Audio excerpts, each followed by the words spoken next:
नाम क्या आपका? मदनी। आप क्या कह रहे हो? आप क्या हो? मस्ताना। क्यों, किसने बोला आप मस्ताने हो?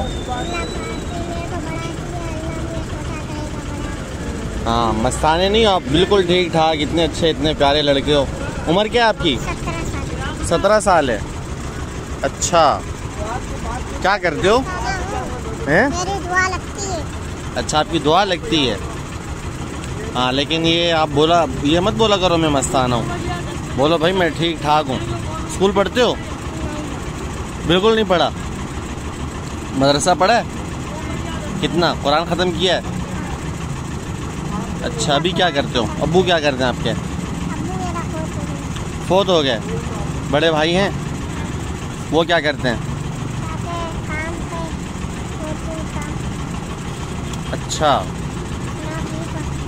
क्या आप ठीक हो? नहीं, क्या बोल रहे हो? मैं बोला ठीक हो? हाँ, मैं ठीक हूँ अल्हम्दुलिल्लाह।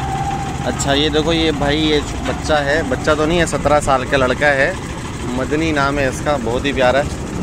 और ये कह रहे हैं कि मुझे लोग मस्ताना बोलते हैं, मैं मस्ताना हूँ। ये मस्ताना तो कहीं से नहीं लग रहा, बहुत ही अच्छा और समझदार लड़का मालूम होता है हर लिहाज से, माशाल्लाह।